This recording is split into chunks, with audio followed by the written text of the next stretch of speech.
hay un último anuncio ahí que de pronto también lo queremos compartir, y hay un viaje programado, no sé si estaba ahí de pronto los anuncios, hay un viaje programado de la familia pastoral. No sé si el pastor ahí nos quiera compartir algo, ahí sí le voy a dar la palabra al pastor. Es una bendición para nosotros como iglesia, el pastor acá que el Señor ha puesto en este lugar, pero la familia va a estar viajando a visitar a la otra familia que está allá en Argentina, y para nosotros es una bendición estar ahí con ellos. Pastor, ¿algo que nos quieras compartir? Bueno, de nuevo, buenos días para todos. Bueno, con mi esposa, como ustedes saben, mi esposa es de Argentina, y pues gracias a Dios ella se vino por aquí conmigo hace ya 11 años casi, 10 años, 11 años que nosotros no volvimos. Yo no he vuelto allá. Mi esposo volvió un año después de que vino aquí, entonces hace 10 años más o menos que no ve a la familia. Y pues damos gracias a Dios porque el Señor abrió las puertas, y si Dios permite estamos viajando el día 15 de diciembre, estamos por volver el día 3 de febrero, ¿sí? Entonces pues va a ser un viaje largo, pero pues también es más que todo para visitar a la familia allá. Nos pedimos sus oraciones. Igual no es que acá vamos a dejar todo así nomás, vamos a dejar todo organizado, que siga adelante, y pues sabemos que el Señor siga haciendo su obra. Gracias, pastor. Entonces también para estar orando como iglesia por esta petición, que ellos nos comparten, de que el Señor sea también guiando este tiempo y que puedan ir y abrazar a sus seres queridos. Vamos a iniciar con el tiempo de la palabra de Dios hoy, así que yo le pido el favor ahí donde está que inclinemos nuestros rostros en reverencia al Señor y oremos. Padre, gracias de nuevo por esta mañana, Señor. Gracias por este tiempo, Señor. Gracias porque podemos abrir hoy su palabra, pero también, Señor, ahorita escuchamos una petición, Señor, y oramos por la familia pastoral, Señor, porque, Señor, este viaje que ellos van a hacer allí, Señor, usted sea llevándolos con bien, permitiendo que también se gocen, Señor, en abrazar a aquellos que no ven hace mucho tiempo, Señor. Cuánta bendición hay en ir, Señor, y visitar a sus seres queridos. Señor, le damos por el viaje que ellos van a hacer, Señor, que usted sea emparejando todos, Señor, y cuidando la familia, Señor, llevándolos y trayéndolos con bien en su tiempo, Padre. Gracias por la familia que usted ha traído a servirle a usted, Señor. Pero también en esta mañana, Señor, oramos por su palabra, Señor, porque es una bendición siempre que nos reunimos, Señor, con el propósito de estudiar lo que usted nos quiere hablar en esta mañana. Oramos, Señor, para que usted sea ahí llamando al corazón, Señor, para que podamos estar también atentos en esta mañana, Señor. Escucarlo a usted, Señor, y colocar en práctica lo que usted nos quiere estar enseñando en el día de hoy. Bendiga a cada familia, a cada persona que ha llegado a este lugar, Señor. Oramos por este tiempo. En el nombre de nuestro Señor Jesucristo. Amén. Estamos estudiando el libro de Hechos. Hace más o menos 2 meses aproximadamente empezamos a estudiar el libro de Hechos de los Apóstoles. Y entonces para recordar un poquito del contexto de lo que estamos estudiando, estamos ubicados en Jerusalén, en el discurso de Pedro en Hechos capítulo 2. En el capítulo 1 del libro de los Hechos, el Señor dice que estuvo con ellos 40 días, y después de estos 40 días, Él asciende al cielo. Y entonces les da una promesa a los que están ahí. Dice la Biblia que habían como 120 personas reunidas. El Señor les dice que esperen en Jerusalén.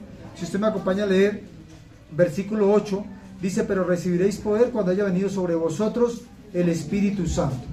El Señor quería que los suyos esperasen ahí la venida del Espíritu de Dios. Y entonces, de pronto en el capítulo 1, ahí mismo, capítulo 2, se da la venida del Espíritu Santo, llega a las personas que están reunidas esperando la venida del Espíritu de Dios, y hay un gran cambio en la vida de estos hombres que estuvieron caminando con el Señor y ahora están llenos del poder del Espíritu Santo, están dispuestos a ir y a ser discípulos, como lo dice Hechos 1:8. También dice la Biblia que desde el capítulo 2, del versículo 1 al versículo 13, dice que llega el Espíritu Santo sobre todos los que están allí reunidos. Fueron llenos, versículo 4, el Espíritu Santo, y comenzaron a hablar en otras lenguas según el Espíritu les daba que hablasen. Y entonces, ahora cada uno recibe un don llamado el don de lenguas, que es un mensaje conocido, porque las personas que llegaban allí a Jerusalén a celebrar la fiesta de Pentecostés, recuerden que estaban en la fiesta de Pentecostés, estaban allí muchísimas personas que habían venido de varios lugares, y entonces ellos empiezan a escuchar las maravillas de Dios, el Evangelio, en las lenguas de las cuales ellos habían venido a aquel lugar. Es un idioma conocido, y empiezan a compartir, a hablar del Señor, las maravillas de Dios en Hechos capítulo 2. Así estamos hablando prácticamente de la fundación de la iglesia, y hay una característica muy importante que pasa en el versículo 13. Dice en el versículo 13: mas otros, los que estaban escuchando el mensaje, burlándose decían: están llenos de mosto. Y es algo muy importante para tener en cuenta el día de hoy. ¿Por qué? Porque desde ese momento la iglesia predica las maravillas de Dios, pero muchos se burlaban diciendo: ellos están borrachos. Mosto tiene que ver con la idea de una persona que no está en su sano juicio. Y entonces el versículo 14 dice, si usted mira, versículo 14 dice: entonces Pedro poniéndose en pie.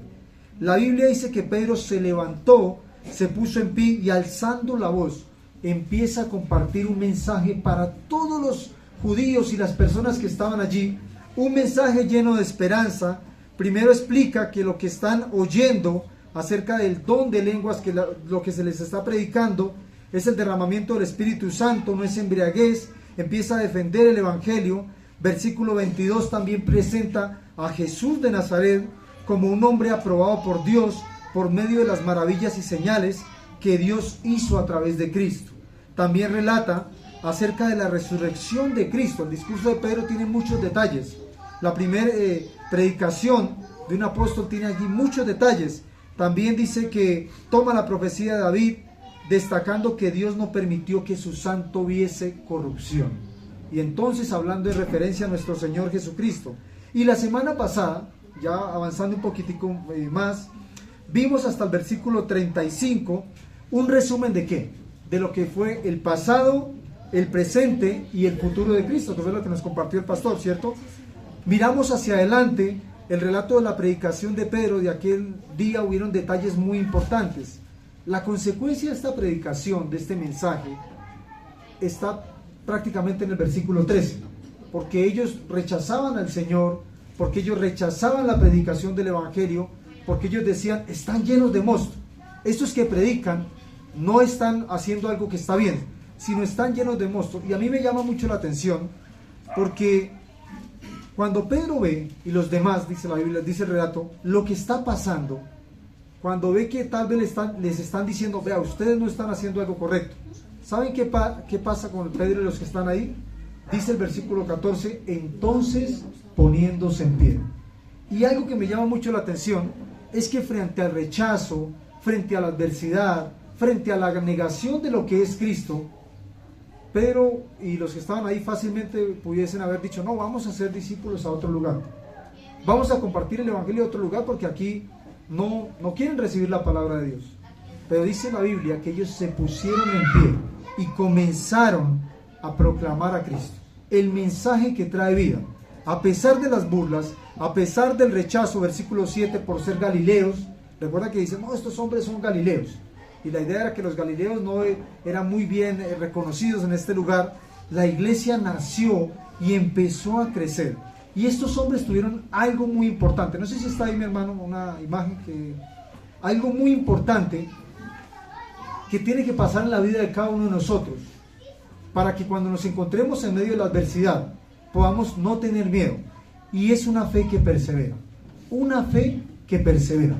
Hay personas, hay hombres y mujeres de Dios que tienen una fe que usted los mira, usted escucha un relato de una historia y uno dice: pero ¿cómo esta persona se sostuvo en su fe sin dar un paso atrás?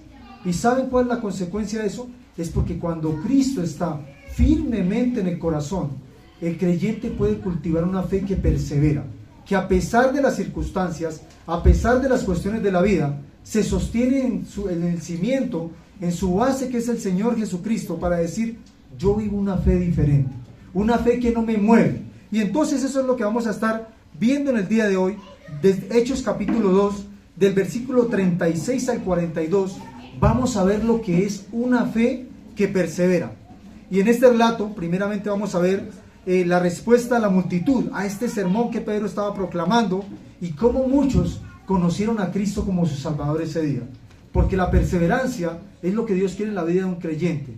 La perseverancia es lo que Dios espera en cada uno de nosotros. Recuerden, Pedro y los demás pudieron haberse ido de aquel lugar, pero la fe que persevera es aquella que proclama a Cristo a pesar del temor. Y miremos las consecuencias de esta fe que perseveró. Dice, versículo 36, Hechos 2, sepa pues ciertísimamente toda la casa de Israel que a este Jesús, a quien vosotros crucificasteis, Dios le ha hecho Señor y Cristo. Y al oír esto, miren la respuesta, se compungieron de corazón y dijeron a Pedro y a los otros apóstoles, varones hermanos, ¿qué haremos?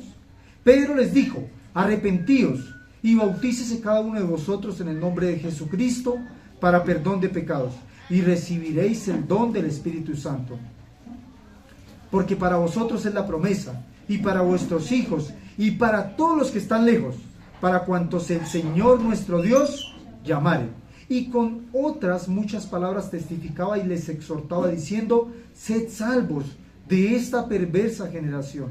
Así que los que recibieron su palabra fueron bautizados y se añadieron aquel día como ¿cuántos? Como 3,000 personas, y perseveraban en la doctrina de los apóstoles, en la comunión unos con otros, en el partimiento del pan y en las oraciones. ¿Saben que uno escucha lo que pasó este día de Pentecostés? Que a pesar del rechazo, a pesar de la burla, la palabra de Dios siembra una semilla tremenda, porque dice que tal vez muchos no le querían escuchar, pero ese día el Señor añadió como 3,000. Y vamos a estudiar algunos detalles de esta fe que persevera. Una fe que persevera, número 1, proclama. Una fe que persevera es una fe que proclama, que no es temerosa para compartir a otros el mensaje de salvación. El mensaje que Pedro estaba compartiendo allí dice el versículo 36, volviendo al texto, sepa pues ciertísimamente toda la casa de Israel que a este Jesús, a quien vosotros crucificasteis, Dios le ha hecho ¿qué? Señor y Cristo. Habían muchos judíos allí que no conocían a Cristo, que no le aceptaban como el Mesías. Y Pedro les confronta primeramente el corazón. Les dice, miren, a este, a quien ustedes crucificaron, Dios lo ha declarado Señor y Cristo. Y algo que debemos recordar, una palabra que sale aquí muy importante, es que Dios le ha hecho Señor y Cristo. Lo que Pedro está diciendo, él toma esta palabra Señor.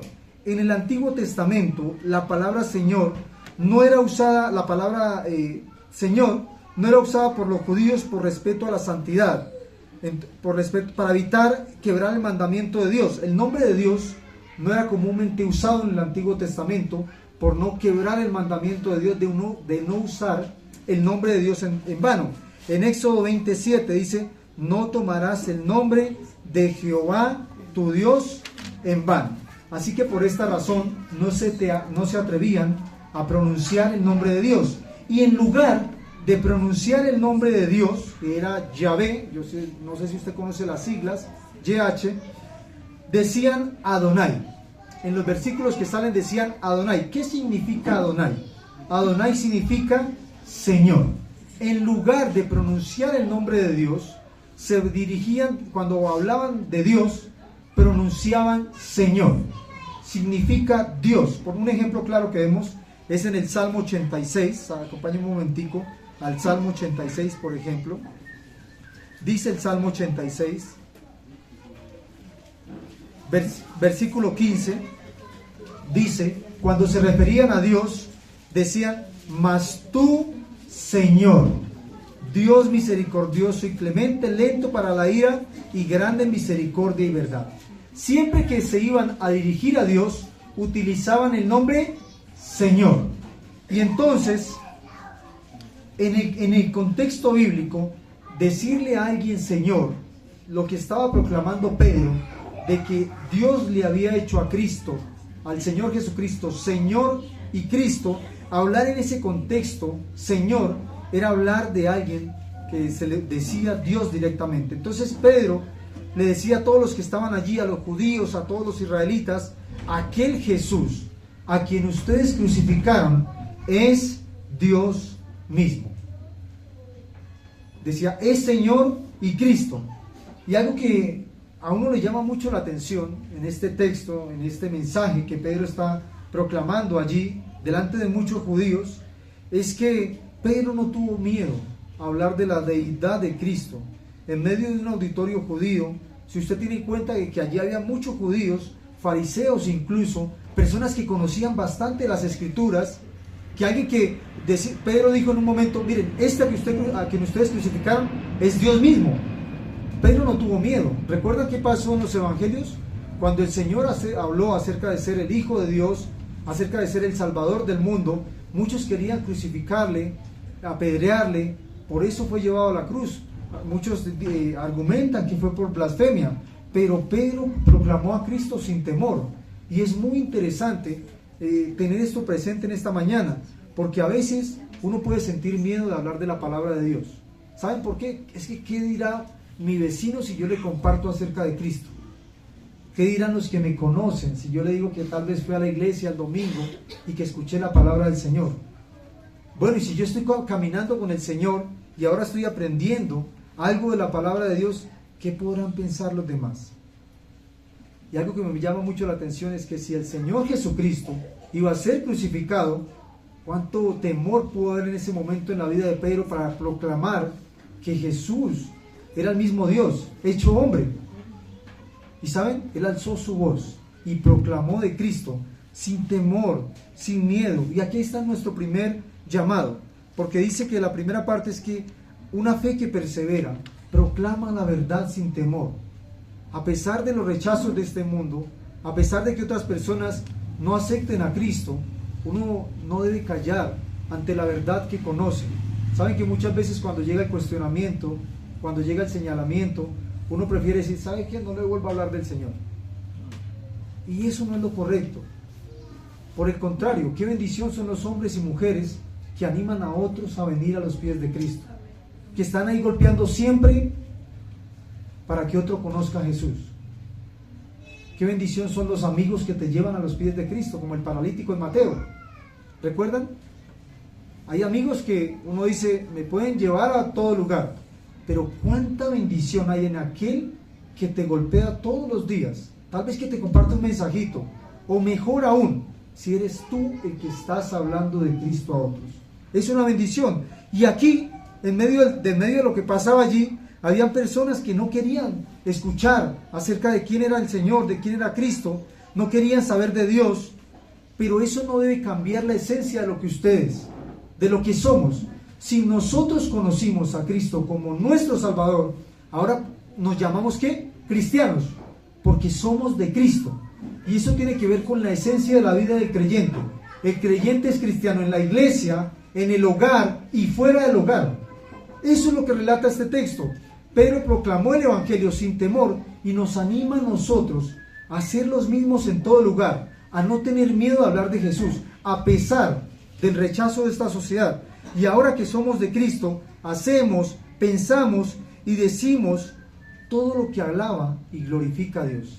Eso hace el creyente con su nueva manera de vivir, con el nuevo nacimiento que Dios le ha dado a través de la fe en Jesús. Y callar acerca de quién es Jesús y de sus obras salvadoras no es una opción en la vida del creyente. ¿Saben que no es algo que el Señor nos diga que debemos hacer? Callar simplemente nos hace hacernos en el lado de los miedosos, de los temerosos, de los que no se quieren comprometer con el Señor. La idea de un creyente que ha nacido de nuevo es proclamar la verdad que produce vida. Y esto es a nuestro Señor Jesucristo. Primera de Pedro, capítulo 3, versículos 14 y 15, dice la palabra del Señor: por lo cual, oh amados, estando en espera de estas cosas, procurad con diligencia ser hallados por Él sin mancha e irreprensibles en paz. Y tened, dice, y tened entendido que la paciencia de nuestro Señor es para salvación, como también nuestro amado hermano Pablo, según la sabiduría que ha sido dada, os han escrito. 13 y 14, perdón. Dice el versículo 13, pero nosotros esperamos, Primera de Pedro capítulo 3, versículos 13 y 14. Dice, Dice la palabra del Señor: ¿y quién es aquel que os podrá hacer daño si vosotros seguís el bien? Mas también si alguna cosa, aquí nuestro pasaje, padecéis por causa de la justicia, bienaventurados sois. Por tanto, no os amedrentéis por temor de ellos, ni os conturbéis. Qué interesante pasaje, porque dice que en este mundo el rechazo es parte del cristianismo, el rechazo es parte de seguir al Señor, pero que si alguna cosa padecemos por causa de las injusticias de este mundo, bienaventurados sois. Si alguien lo tilda a usted, le pone una chapa por seguir al Señor, ¿sabe qué? Siéntase con gozo y alegría. La Biblia dice que somos bienaventurados, doblemente felices cuando alguien le cuestione su fe. Cuando alguien le diga, ¿por qué va tanto a esa iglesia? ¿Por qué lee la Biblia? Oiga, ¿usted por qué ora tanto? Siéntase lleno de gozo, porque está haciendo su trabajo bien para el Señor. Y entonces, volviendo al texto, una fe que persevera es una fe que proclama la verdad sin temor, que no tiene miedo al rechazo, que está dispuesto a animar a otros para seguir a Cristo, que a pesar de las adversidades de la vida, está siempre dispuesto a llamar a otros, a compartir un mensaje. Así que cuando usted, mi hermano, nosotros ahí en el WhatsApp de la iglesia, en los grupos de varones, el pastor todos los días nos comparte un devocional, hay motivos de oración. Cada vez que usted vea un mensajito de esos, siéntase lleno de gozo, porque el Señor le está llamando. A través de un mensaje el Señor está tocando nuestro corazón y nos está animando a tener una fe que persevera. Número 2, volvamos a Hechos, número 2, dice el versículo 37 al 39, dice: al oír esto, Pedro había confrontado el corazón de aquellos que habían rechazado al Señor y le habían crucificado, y al oír esto se compungieron de corazón y dijeron a Pedro y a los otros apóstoles: varones hermanos, ¿qué haremos? Y Pedro les dijo: arrepentíos y bautícese cada uno de vosotros en el nombre de Jesucristo para perdón de pecados, y recibiréis el don del Espíritu Santo. Porque para vosotros es la promesa, y para vuestros hijos, y para todos los que están lejos, para cuantos el Señor nuestro Dios llamara. El segundo punto de esta mañana, de este texto, es que una fe que persevera siempre está dispuesta a llamar al arrepentimiento. ¿Saben que es muy interesante este texto? Porque Pedro primero presenta a Cristo como Dios y Señor, pero inmediatamente no deja ahí, confronta el corazón, pero también llama a los que están escuchando el mensaje de salvación al arrepentimiento. Y sale una palabrita aquí en el versículo 37 y dice que al oír esto, ¿qué pasó? Se compungieron. Esta es una manera buena de describir la obra del Espíritu Santo. Compungirse tiene que ver con sentir culpa o pecado, pero no una culpa que me dice, bueno, tal vez no es una culpa que es igual a remordimiento. Compungirse conduce directamente al arrepentimiento. Compungirse tiene que ver con un cambio del corazón. Y dice acá, por eso el versículo dice, se compungieron de corazón. Tiene que ver con que ahora yo escucho lo que dice Dios en su palabra y siento que estoy llevando pecado en mi vida, que algo estoy haciendo mal delante de Dios, y ahora mi corazón desea hacer lo contrario. Eso es compungirse. Tiene que ver con que cuando yo escucho la verdad de la palabra de Dios, Dios me exhorta, me habla, me aconseja, yo escucho su voz e inmediatamente pido perdón a Dios por aquellas cosas que están mal en mi vida y empiezo a buscar un cambio de dirección. Empiezo a limpiar mi mente con la palabra de Dios, porque ahora el Señor ha llegado a mi vida y yo quiero hacer lo que a Él le agrada. Eso es compungirse de corazón. Y dice que proclamaron una pregunta muy importante. Y usted mira esta pregunta, y es la pregunta que todo creyente debe hacer todos los días de su vida. Es una pregunta que cada uno de nosotros debe hacerse a diario. ¿Saben cuál es esa pregunta? Versículo 37 al final. ¿Qué haremos? Ellos escucharon el sermón y dijeron algo que todos debemos decir todos los días. ¿Qué quieres que haga, Señor? Para que mi vida sea una vida en santidad, para que yo pueda vivir conforme a tu voluntad, para que pueda guardar tu palabra en mi corazón. ¿Qué quieres que haga hoy, Señor? Ellos dijeron, ¿qué haremos? Y sabe, cuando uno le dice eso a Dios, ¿qué hago, Señor, para ti?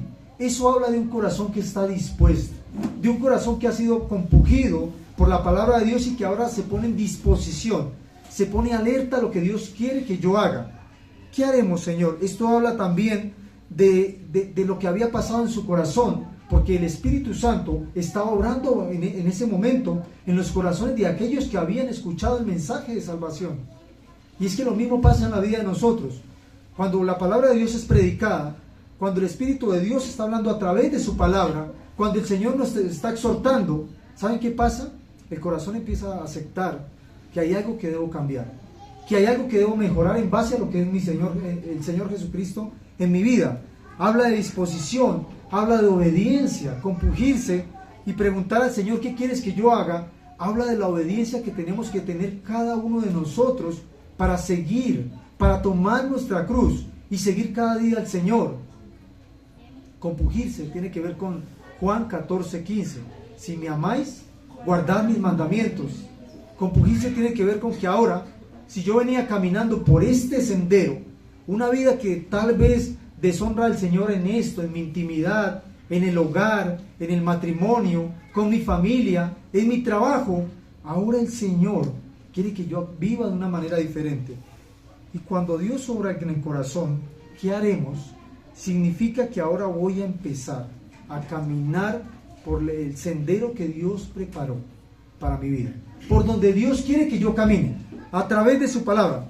Y entonces el versículo 38 hace un llamado tan importante, es la invitación que todos debemos tener siempre en el corazón. Dice el versículo 38, Pedro les dijo, después de que ellos se compungieron, dice la Biblia, y dijeron, ¿qué haremos, Señor? ¿Qué quieres que hagamos, Pedro? ¿Qué quieres que hagamos?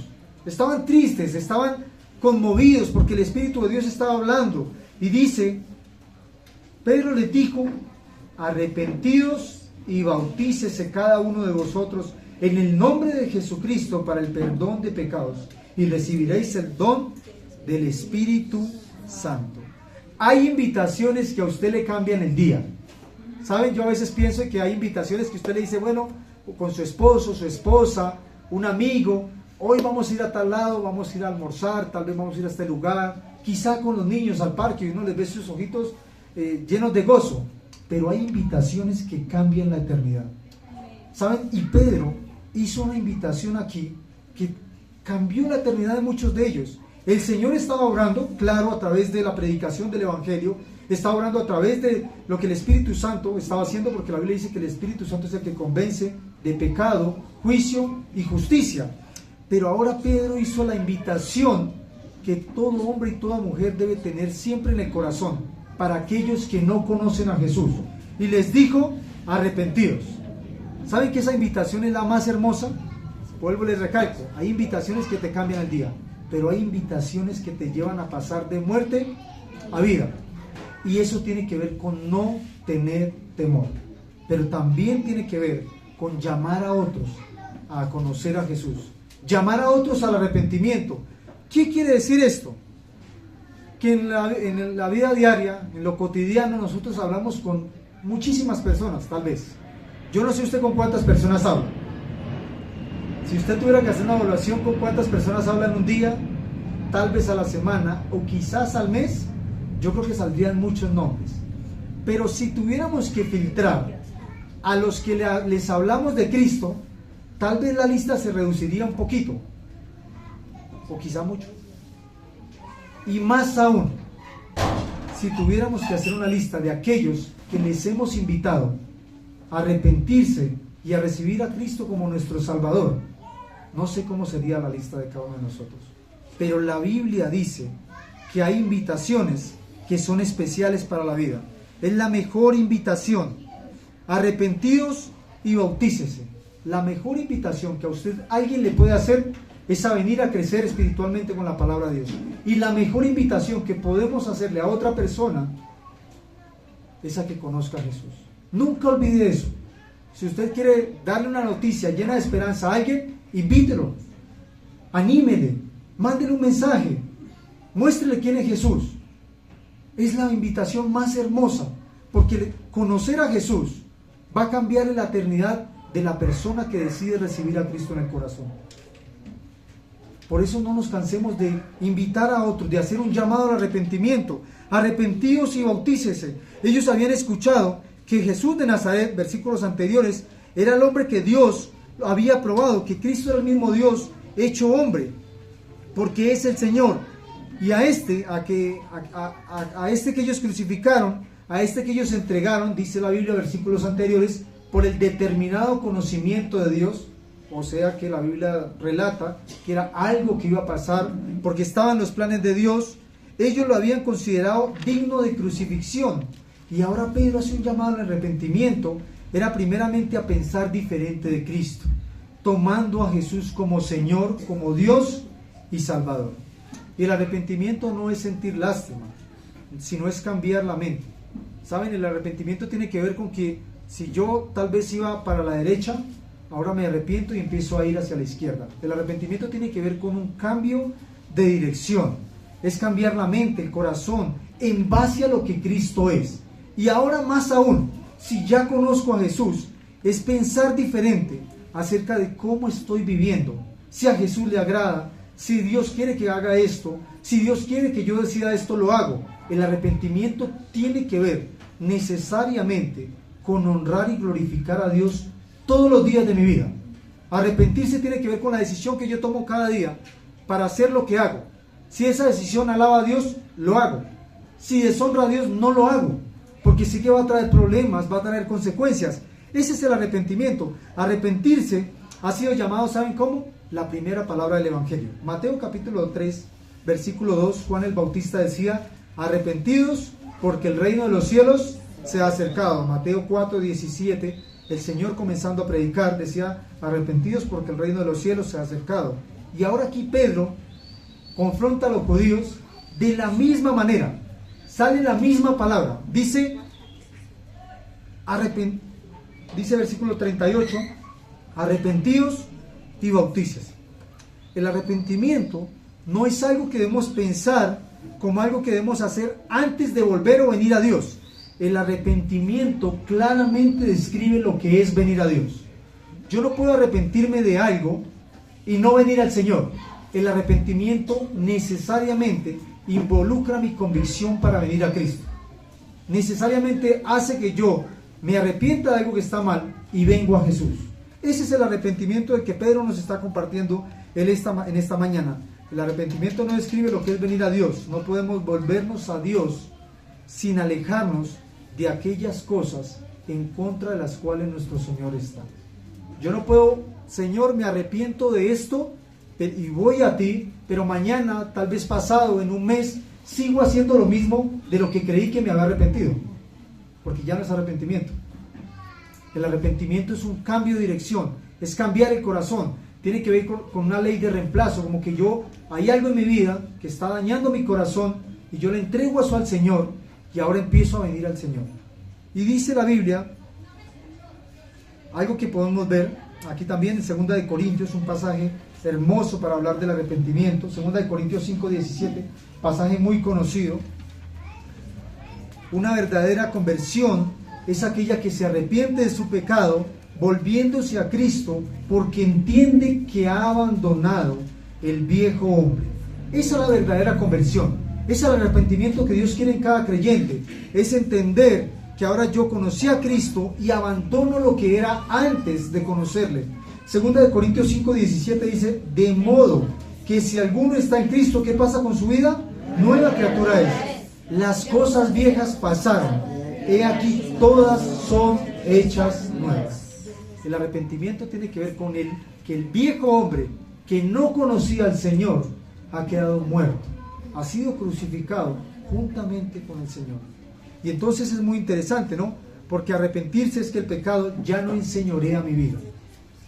¿Qué quiere decir eso? Enseñorear tiene que ver con que el pecado ya no es el amo y señor de mi vida, ya no está gobernando mi corazón. Ahora, no quiero decir con esto que los cristianos no caigamos en pecado. Claro que muchas veces en el lodo del mundo nos vamos a ensuciar, en el lodo del pecado nos vamos a embarrar, pero ahora es el Señor el que gobierna mi vida.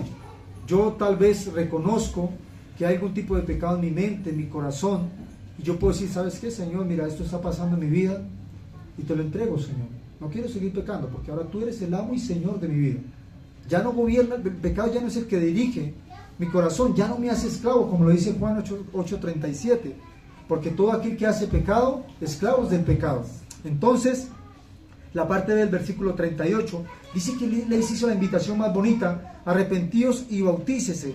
¿Saben que a bautizarse es la acción que sigue al arrepentimiento? Como arrepentirse es cambiar de mente, es cambiar la dirección del corazón. Bautizarse es una acción pública, es testimonio público de que ya me arrepentí, ahora estoy unido con Cristo por mi fe, y como consecuencia de eso, en el bautismo doy testimonio público de lo que el Señor ha hecho en mi vida. No es que el bautismo me va a llevar a salvación, porque la Biblia dice que no es por obediencia, no es por obras. El bautizo es un paso de obediencia a Dios, pero no salva a ninguna persona. Lo que salva al pecador arrepentido, arrepentirse y venir a Cristo, recibirlo en el corazón. Así que bautizarse es una acción del arrepentimiento. Por eso cuando hablamos de bautismos, hablamos de que el requisito fundamental para que una persona dé testimonio de quién es Jesús es que haya conocido a Cristo, porque si no, ¿de quién va a dar testimonio? Bautizarse es el testimonio público de lo que el Señor ha hecho en mi vida. Y un creyente que se ha arrepentido, que ha cambiado, que ahora ha recibido a Cristo como su Salvador, ahora toma la decisión de bautizarse en consecuencia a lo que Dios está obrando en el corazón. Eso es arrepentirse.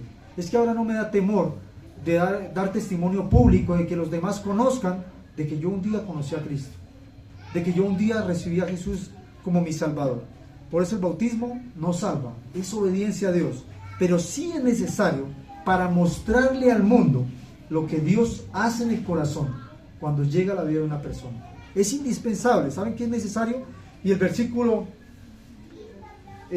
40 dice: y con otras muchas palabras testificaba y les exhortaba, diciendo: sed salvos de esta perversa generación. Y saben, en la invitación siempre tiene que ir la palabra de Dios. Dice: sed salvos de esta perversa generación. El Señor Jesucristo vino a morir por nuestros pecados. La Biblia dice en Juan 3:16 que todo aquel ahora que recibe a Cristo como su Salvador, porque de tal manera amó Dios al mundo, que ha dado a su Hijo unigénito, para que todo aquel que en Él cree no se pierda, sino que tenga vida eterna. Todo aquel que entrega su corazón a Cristo, ahora es bendecido primeramente por Dios, pero también es salvado de la condenación eterna. Ahora el Señor le va a traer una nueva naturaleza, le va a dar un nuevo nacimiento, para que no se pierda, sino que tenga vida eterna.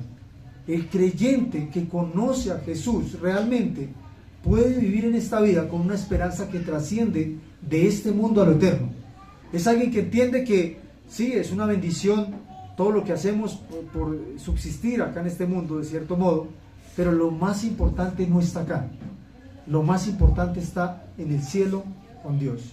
Y mientras estemos participando en las acciones de este mundo, vivimos para honrar todos los días a nuestro Señor. Y entonces pasa esto en el corazón. Les exhortaba diciendo: sed salvos de esta perversa generación. Qué hermosa invitación. Sed salvos de esta perversa generación. También algo que podemos ver es que la fe que persevera, ¿saben qué pasa? Es una fe que está dispuesta a hacer cambios radicales en su vida, que me llevan a rechazar el pecado y a caminar cada día más cerca de Jesús. Algo que Pedro invitó a aquellos hombres es arrepentirse.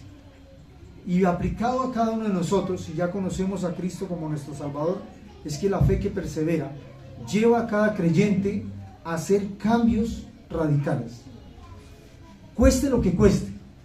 Si hay algo que no me deja tener plena comunión con Dios, ahora estoy dispuesto a cambiar, a acomodar mi agenda para tener una relación diaria con el Señor. Pregunta: ¿qué cambios debo hacer hoy en mi vida, que no me dejan perseverar en mi fe? Póngase a pensar. Hoy el Señor está hablando a través de su palabra. Está llamando a judíos que no conocían a Dios al arrepentimiento, pero también está llamando a su iglesia a arrepentirnos de aquello que no nos deja estar en paz con Dios, que no nos deja tener comunión con el Señor. Tal vez sea fortalecer mi relación con el Señor Y para que esto pase en nuestras vidas, debo cambiar aquellos hábitos que no me dejan orar al Señor, que no me dejan buscarle a través de su palabra. Quizá sea mayor convicción frente al pecado. ¿Saben que hay? Uno dice, bueno, yo fui a la iglesia el domingo y tal vez el viernes estoy en una situación que me va a seducir frente al pecado del mundo, y yo estoy fuerte. ¿Y será que finalmente cuando enfrento algún tipo de situación pecaminosa termino cediendo mis convicciones? Tal vez haya cambios que debo hacer frente a mi convicción, frente al pecado. Y para que el Señor obre en esta área, tal vez deba yo conocer más la palabra de Dios, memorizar lo que hicimos hoy, la palabra de Dios, para que cuando la tentación llegue, cuando llegue el pecado a mi vida, pueda depender de Dios para rechazar aquello que no está bien en mi corazón. La perseverancia en la fe requiere de cambios intencionales. ¿Saben que eso es algo muy importante? Para que nosotros tengamos una fe ferviente delante de Dios, yo tengo que ser intencional. Nuestra fe no va a crecer si nosotros no leemos la Biblia, no oramos a Dios, no nos congregamos. Olvídese, mi hermano, algo que es claro es que la fe no crece si no venimos a Cristo. No podemos fortalecer nuestras convicciones espirituales si vivimos lejos de la palabra de Dios. Si tal vez yo busco al Señor cada 8 días, me congrego cada mes, o tal vez abro la Biblia cuando voy para la iglesia. De esa manera la fe no crece. Las convicciones espirituales llegan cuando yo tengo una relación diaria y cercana con mi Señor. Solamente así mi fe es una fe firme que puede hacerle frente al pecado, que puede fortalecer su relación con el Señor, que puede decirle no a aquello que daña su relación con Dios, pero que también puede guiar a otros al amor de Cristo. Y entonces, Primera de Pedro, un versículo más y vamos al último punto. Primera de Pedro, capítulo 4, versículos 1 y 5. ¿Saben por qué debemos vivir fuertes en nuestra fe? Dice la Biblia en Primera de Pedro, capítulo 4, versículos 1 y 5. Dice, puesto que Cristo ha padecido por ¿quiénes? Por nosotros, en la carne, vosotros también, armados del mismo pensamiento, pues quien ha padecido en la carne, terminó con el pecado. ¿Para qué? Ahí por favor leámoslo todos, el versículo 2. Para no vivir el tiempo que resta en la carne, conforme a las concupiscencias de los hombres, sino conforme a la voluntad de Dios. Hasta ahí dejémoslo. Los creyentes debemos vivir con una fe fuerte para no vivir el tiempo que resta en la carne. Quiere decir que si yo conocí a Jesús, ya no vivo como alguien que no tiene a Cristo en su corazón. Eso es, Cristo murió por nosotros, padeció para que el creyente ahora sea luz y testimonio a aquel que no tiene a Cristo. No que ahora yo soy cristiano, pero actúo, vivo, hablo, pienso como alguien que no tiene a Cristo. Y no hay ninguna diferencia entre aquel que no tiene a Cristo y aquel que manifiesta haber conocido a Cristo como su Salvador. ¿Saben que el Señor no nos llama a vivir de esa manera? Sino el Señor nos llama a no vivir el tiempo que resta en la carne, conforme a las concupiscencias de los hombres, sino conforme a la voluntad de Dios. Y esto nos habla de que no debemos vivir como vive el mundo. Y tercer punto, dijimos que una fe que persevera proclama a Dios sin temor, hace un llamado al arrepentimiento, pero tercer punto, participa, acá está la palabrita, no sé si está ahí, participa en la doctrina y comunión. Versículos 41 y 42, dice la palabra del Señor así: así que los que recibieron su palabra, ya después de que Pedro les hizo la invitación, fueron bautizados. ¿Y qué pasó allí? Y se añadieron aquel día, ¿como cuántos? Como 3,000 personas. Y perseveraban en la doctrina de los apóstoles, en la comunión unos con otros, y en el partimiento del pan y las oraciones. Y esta es la respuesta a una fe que es perseverante, a una fe que es capaz de arrepentirse, de entender que el viejo hombre quedó allá, y que ahora yo soy de Jesús, ahora yo soy de Dios. Y es algo que nos lleva a tener gozo por las reuniones que hacemos acá, gozo por congregarnos. Esta es la respuesta a aquel sermón que Pedro predicó acerca de Cristo, aquel que Dios levantó de los muertos, y el Espíritu Santo convenció a muchos para recibir el regalo de Jesús. Al inicio del discurso, ¿sabes cuántos eran? Hechos capítulo 1, ¿recuerdan cuántas personas esperaban la venida del Espíritu Santo? 120. ¿Y acá cuántos son? 3,120, ¿cierto? Entonces dice la Biblia que así actúa el Señor. Eran 120 la iglesia que inició. Las raíces de esta iglesia Camino inició con 120 personas. Y en el primer discurso en Jerusalén, el día de Pentecostés, eran 3.120. En la tarde, en la mañana decían que eran borrachos, llenos de mosto, pero en la tarde eran 3.120. Así actúa Dios en el corazón. Que aunque no sepamos qué hacer, cuando hay incertidumbre, seguimos sirviendo al Señor. Que aunque haya adversidad, sigo con mi fe puesta en mi Señor Jesucristo. Porque el que trae a otros a los pies de Dios no soy yo, es Dios. Y cuando el creyente puede entender eso, así le rechacen, así le señalen, yo sigo predicando de Dios, porque esa es la fe que persevera. Y entonces, porque cuando la palabra de Dios es predicada, el mismo Dios siembra una semilla que produce arrepentimiento. Romanos 1:16 dice que la palabra, el evangelio, es poder de Dios. Y qué versículo tan hermoso, porque la Biblia dice que ahora este libro, su palabra, la palabra del Señor, es el poder de Dios. Que cuando usted tiene el deseo de hablar con otro acerca de quién es Jesús, no pierda la esperanza, porque usted tiene el poder de Dios. ¿Saben para qué? Para salvación. Simplemente somos instrumentos. El único que puede producir fe en una persona es la palabra de Dios. El único que puede transformar una vida sin esperanza es la palabra de Dios. Lo único que puede limpiar la mente y transformar el corazón, ¿saben qué es? La palabra de Dios. En la Biblia es poder de Dios para salvación. Este grupo que llegó a Pentecostés fueron bautizados y tal vez dice la Biblia que ellos venían de muchos lugares.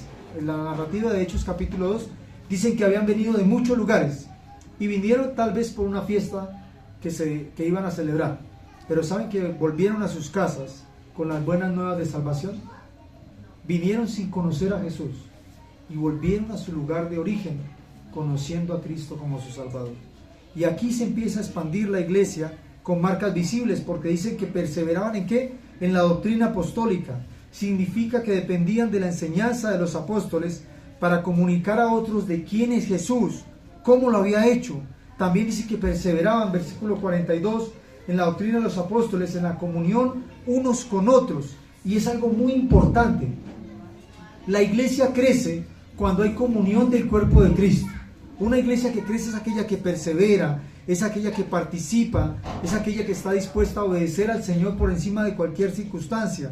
¿Saben? Tiene que ver con compartir algo. Dice, tenían comunión. La palabra comunión tiene que ver con que ahora yo tengo con otra persona algo en común, ¿cierto? Esa es la palabra de comunión, que ahora nos une algo. Y al cuerpo de Cristo lo une el Señor Jesucristo. Por eso nosotros nos llamamos iglesia, porque la cabeza es nuestro Señor Jesucristo y los creyentes somos el cuerpo de Cristo. Y ahora tenemos en común de que si hemos recibido a Cristo como nuestro Salvador, somos hermanos, porque somos hijos de Dios. Por eso usted nos ve saludar, hola hermano, hermana, porque tenemos en común a nuestro Señor y Salvador. Y saben, cuando pasa eso, cuando empezamos a congregarnos, a compartir la cena, a orar, saben que esto con el paso del tiempo empieza a convertirse en una necesidad espiritual que alegra al alma. Venir a la iglesia es algo que usted al principio puede que usted sienta tal vez poco deseo, no muchas ganas, está muy caliente la cama, pero después de que el Señor empieza a actuar en nuestras vidas, es una necesidad que llega al corazón. No ir a la iglesia como que usted dice, bueno, hoy no tuve comunión, hoy por algo me aparté, y uno siente que algo no está bien, porque venir a compartir con el cuerpo de Cristo es una necesidad. Primero es un mandato, Hebreos, pero también es una necesidad, y es una necesidad que llena el corazón, que cuando usted llega cargado a este lugar con problemas, no estamos diciendo que el Señor va a quitar ya todos nuestros problemas, pero sí el Señor nos va a ayudar a atravesar, nos va a acompañar, nos va a decir qué es lo correcto, nos va a consolar cuando hay dificultades. Eso es comunión, que ahora usted llega acá a este lugar y la palabra de Dios es predicada y el Señor algo le está hablando al corazón, le está diciendo, miren, le está hablando de amor, le está recordando que lo ama, que nos pasó de muerte a vida pero también nos está recordando que en medio de las dificultades de la vida podemos confiar en el Señor. Esa es la fe que persevera. Y entonces, cuando pasamos, algo que hoy podemos compartir en esta mañana, es que cuando pasemos por dificultades, cuando pase por alguna tribulación, no deje de venir a la iglesia, a ser animado por Dios. No deje de abrir su Biblia, no deje de orar a Dios, no deje de buscar el consejo de Dios, no deje de hablar con un hermano que es de Cristo, que le va a dar un consejo que lo conduce a Dios. La decisión más dura con uno mismo, ¿saben qué es? La decisión más dura que yo puedo tomar es alejarme de Dios, es ser orgulloso con Dios, es decir, no voy a ir a la iglesia, voy a estar frío, creo que estoy mejor tal vez ahí con la Biblia en casa sin ir a la iglesia. Esa es la decisión más dura consigo mismo, dejar de tener comunión con Dios. Por eso cuando alguien llega aquí a este lugar, nosotros nos gozamos, porque saben que cuando llegamos a este lugar, Dios transforma el orgullo en sumisión, en humildad, coge todo aquello que traemos, aquellas cargas de nuestro día a día, y como que el Señor trae paz al corazón, a pesar de que muchas cosas siguen estando ahí. Fe también es entender que muchas veces Dios no va a orar como yo quiero. Esa es la fe. La fe es entender que tal vez yo estoy en mi corazón deseando algo y el Señor no va a contestar, porque sabe que eso no me conviene, porque sabe que por ahí no es. Fe también es confiar aún cuando Dios no contesta las peticiones de mi corazón, porque muchas de ellas me alejan de Dios. Y voy a compartir algo y terminamos. Una historia dice que un alpinista quiso escalar el monte Aconcagua, uno de los montes más altos del mundo, y se preparó para la travesía, pero quiso ir solo. ¿Saben por qué? Porque quería la gloria para él. Iba llegando la noche y ya estaba más o menos a 100 metros y decidió que ese día sería el día de su propia gloria. Pero de pronto, subiendo por un acantilado, en los últimos 100 metros, ya llegando la noche, cuenta la historia que se resbaló y comenzó a verse una caída libre, donde todo era oscuridad, donde por un momento empezó a recordar ciertas partes de su vida porque estaba en lo más alto de la montaña, y en medio del descenso, como todo alpinista experimentado, había amarrado su cuerda, sintió un fuerte tirón que lo sostuvo. Al final de algo todo era vacío y oscuridad, y en medio de la oscuridad clamó a Dios diciendo: sálvame, sálvame Dios. Y Dios le contestó y le dijo: ¿crees que puedo salvarte? Y este alpinista le dijo: sí. Y Dios le contestó: entonces corta la cuerda. Y este alpinista quedó en una duda tremenda, porque le clamaba a Dios que lo salvara, y Dios le decía que cortara la cuerda. ¿Y saben qué pasó el otro día? Los rescatistas encontraron a un alpinista congelado, muerto, a escasos centímetros del suelo. Y algo que uno puede pensar en esta mañana es que hay cuerdas que nos atan a este mundo. Dios hoy en su palabra nos dice cuántas cosas debemos cortar en nuestra vida para que nuestra relación con el Señor sea más estrecha, para que podamos tener una fe que persevera. ¿Qué cosas debo cortar hoy en mi vida? Alejar de mi mente, de mi corazón, para que Dios esté presente en cada acción de mi vida. Vamos a orar, terminamos ahí. Señor, gracias damos por esta mañana. Gracias, Padre, por este tiempo, Señor, en el cual abrimos su palabra primeramente, Señor.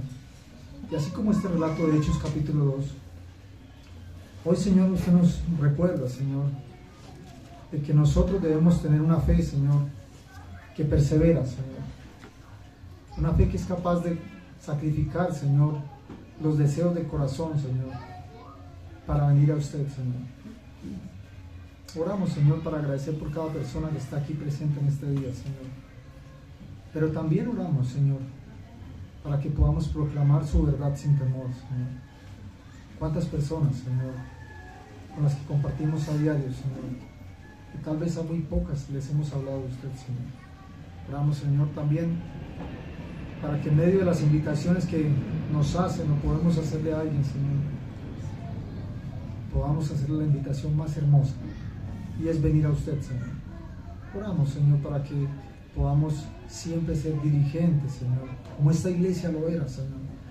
Su palabra nos dice que su iglesia empezó a crecer, que la expansión del Evangelio fue un hecho allí en Jerusalén, Señor. Y que ese evangelio hoy nos ha alcanzado a cada uno de nosotros, Señor. Y hoy en gratitud, Señor, le honramos a usted, Señor. Porque un día, Señor, estábamos perdidos en este mundo. Un día, Señor, estábamos sin esperanza. Pero usted llegó a nuestras vidas, Señor, y lo cambió todo, Señor. Oramos, Señor, porque a pesar de los problemas, para que, Señor, a pesar de las circunstancias, las tribulaciones, Señor, las dificultades que vemos día a día, Señor, podamos confiar en usted, podamos cortar aquella cuerda, Señor, que nos ata a este mundo, Señor. Podamos cortar la cuerda del orgullo, tal vez la cuerda de la soberbia, quizá en el hogar, Señor, también el egoísmo de nuestras vidas, Señor, la arrogancia, que podamos cortar, Señor, aquellas cosas, Señor, que no nos dejan estar con usted, verdadera comunión, Señor. También la cuerda del pecado, Señor. Señor, que podamos dejar atrás, Señor, todo aquello que nos daña, que nos deteriora, Señor. Y oramos, Señor, para que siempre que vengamos a este lugar, a esta iglesia, Señor, que usted nos ha permitido llegar, podamos tener gozo de venir, Señor, porque su palabra es viva y eficaz. Que podamos salir siempre, Señor, a practicar lo que usted nos habla en su palabra, Señor, pero que también, Señor, no solo perseveremos en la fe en la iglesia, sino en nuestras casas, Señor. Que día a día podamos escucharlo a usted a través de su palabra, Señor, y nosotros podamos hablar con usted, Señor, a través de la oración. Bendiga, por favor, a cada hermano que está aquí el día de hoy, Señor, pero por último, Señor, oramos, Señor. Si hay alguien aquí aún que no le conoce, si hay alguien aquí, Señor, que tal vez, Señor, ha escuchado, Señor, que usted le está invitando al arrepentimiento, a recibirlo a usted como su Salvador, y en medio de los afanes de este mundo, Señor, no le ha recibido. Oramos, Señor, porque hoy es el día de salvación, Señor, para que cada persona que está aquí hoy pueda entender, Señor, que usted le ama, que quiere que esta persona se arrepienta y le reciba a usted como su Salvador personal. Porque el mundo, Señor, pasa y sus deseos, pero el que hace su voluntad, Señor, permanece para siempre. Gracias por esta mañana, Señor. Gracias por este tiempo con su palabra, Señor. Bendiga lo que resta del día de hoy, Señor, y que todo lo que hagamos, Señor, en esta semana, Señor, tenga el propósito de una fe que persevera, de honrarle, Señor. Oramos en acción de gracias por este día y colocamos este tiempo en el nombre de nuestro Señor Jesucristo. Amén.